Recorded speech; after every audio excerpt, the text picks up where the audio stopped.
Hello, so as the game says it's check-in system, I'm going to be playing Marvel vs Capcom 3. It was a game that I really wanted when it first came out, and then I picked it up quite a while later. I think I paid about a tenner for it. And it's an interesting game, but I was kind of disappointed with it because the game just feels like a simplified kind of version of Street Fighter to me, and it's a bit too simple for me. And okay, it's over the top, but it still feels simple. So we're going to play this. I've got a slider in my left hand, controller in the right. Playing some Marvel vs Capcom on the PS3. So as you can see, there is this kind of cartoony, not cartoony, comic book. Okay, shall I about 10 or whatever. Comic book theme to the menu. Right, we're going to go offline mode and arcade.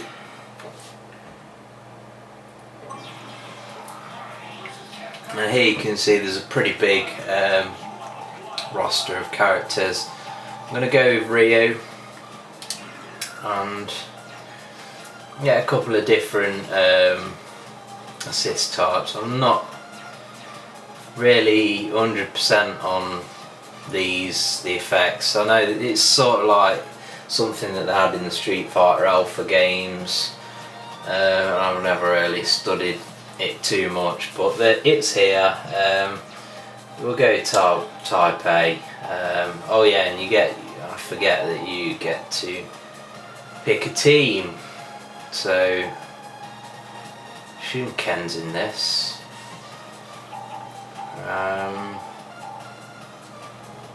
He mustn't be, which is interesting. I can't see him. Maybe they added him as DLC at some point, or because there is an Ultimate Marvel vs. You know what Capcom's like, they just chuck out these games. So we'll go with Akuma as the next best thing to Ryu, and then Wolverine, just because I remember him being one of the best characters in X-Men Children of the Atom on the Saturn. So there we go. Fight request, I think, is where you're playing and then people can request a game like online, if you know what I mean. Like people that are playing online can jump in. I don't know. So I'm not 100% on this game really. It's been a very long while since I've actually played it as well. Graphics wise, bright and colourful. The only issue is that I've been playing a lot of PS4 and Xbox One recently, so it does look a bit jagged around the edges, a bit rough. But overall, apart from the resolution, it's a nice looking game. And we activate some sort of power bar attack. I basically picked Ryu because I know his special moves from the Street Fighter games. I do think the character model for Ryu looks a bit awkward, a bit tall and stretched.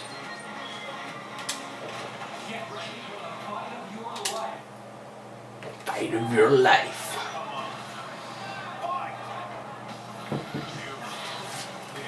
There's nice variation between the different stages, which is always good in a fighting game. And nice little 6-hit combo there.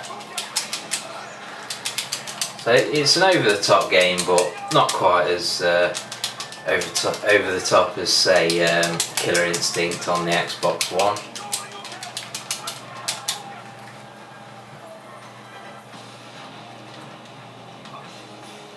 It actually plays very similar, in my opinion, to another Capcom game, which unsurprisingly is Street Fighter Cross Tekken. Still waiting for Tekken Cross Street Fighter. I don't know what happened to that game. All has been pretty damn silent on that front.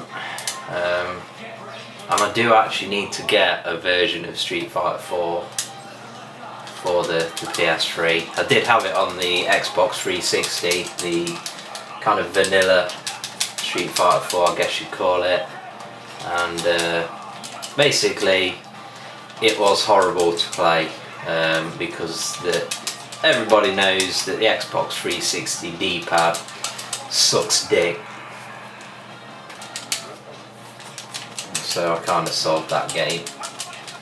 Wasn't really much in the way of game modes in that version of the game anyway. I don't know what it's like with the, what are we on now, like Ultra Street Fighter, I don't know, Ultra Street Fighter 4 Arcade, fuck knows. So nice little combos there, and we jump in and out. I've just activated some sort of like super special move there or something using one of the triggers, and that's one of the issues that I have with this game. It's some of the kind of moves that should be like intricate button presses are just like a trigger, press the trigger and it does it. It's just what ruins it for me. Because like when I played Tekken Tag Tournament on the Wii U, and you could pull off special moves just by pressing on a list on the touchpad, like during a match. It was just gay as fuck.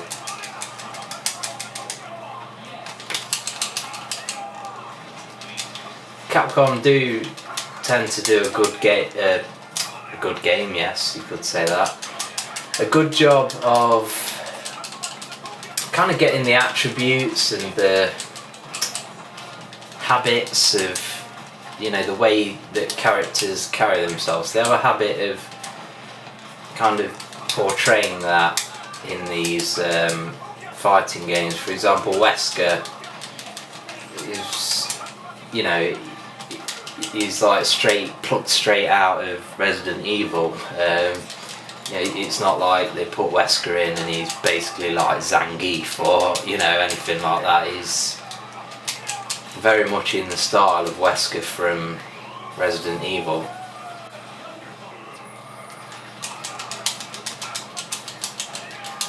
Taking down this big ass motherfucker. I'm not the biggest comic book fan, so I don't actually know too much about the Marvel characters, to be honest. Some of them are just complete unknowns to me. We'll switch out to one if we can. Oh, I've just fucking done one of those moves.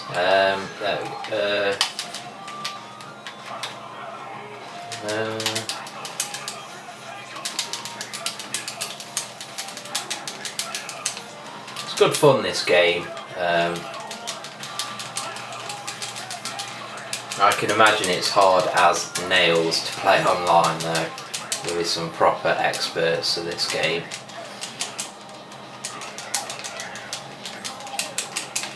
I'm not really sure how playing online works when you've got, you know, various different versions of essentially the same game.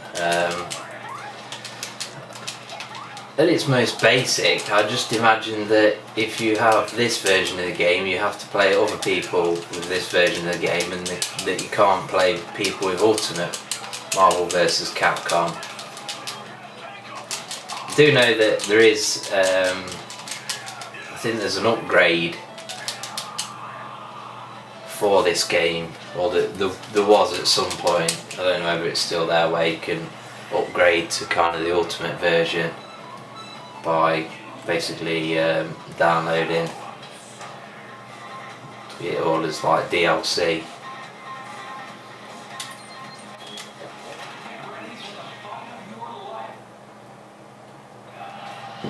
You get scored at the end of every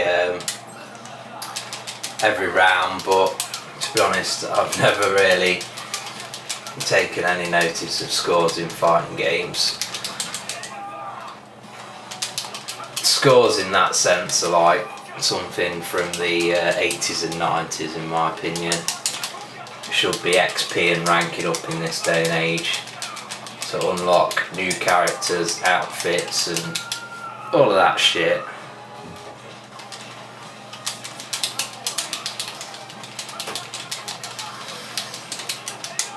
And you can get pretty damn far in this game with just straight up button mashing. Hopefully we'll just catch this motherfucker here and do an 87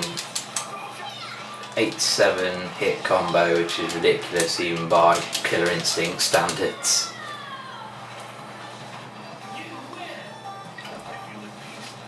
Should think so with the fucking 87 hit combo. Jesus. It's insane. Blah blah blah. And this is the final boss. Don't know who he is. Forgot what his name is. Don't really care what his name is. He's just like some big ass motherfucker who reminds me of Magneto from the X-Men, but it's not actually him.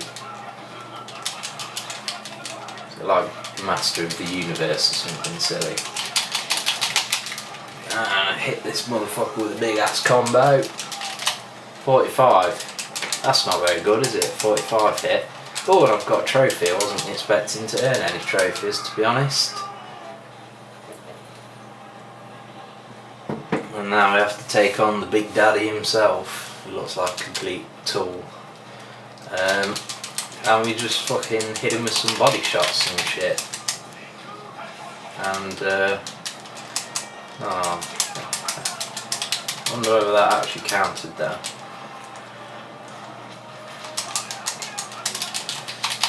Hit him with another one of them. I don't know what I have to actually do to charge that shit up, pardon me.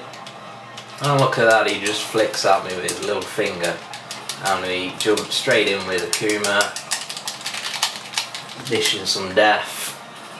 Obviously very similar character to Ryu, hence why I picked him in my team as my number 2.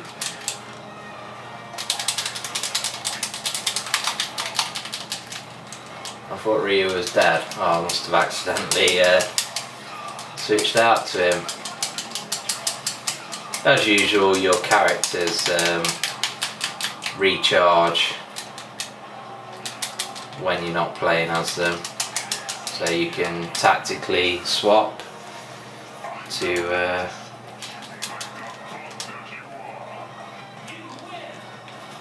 preserve one character's life. And there we finish arcade mode by kicking that dude's ass. And we get a little bit of boring text and shit pictures as a reward. Yay. And then some credits. Alright. And that's my score. Like I say, I don't give a fuck about the score. So yeah, that is Shizamadoo. Not Ultimate Marvel vs. Capcom 3, it's Vanilla Marvel vs. Capcom 3 Fate of Two Worlds. I'll give it its exact massive long name. So there you go, excellent fighting game. However, there is a ultimate version, as with most Capcom games. Bit of a con really, but will hopefully be a nice game if they release a 4th one on the PS4 and Xbox One, because it should have some shit hot graphics if they do release that. So yeah.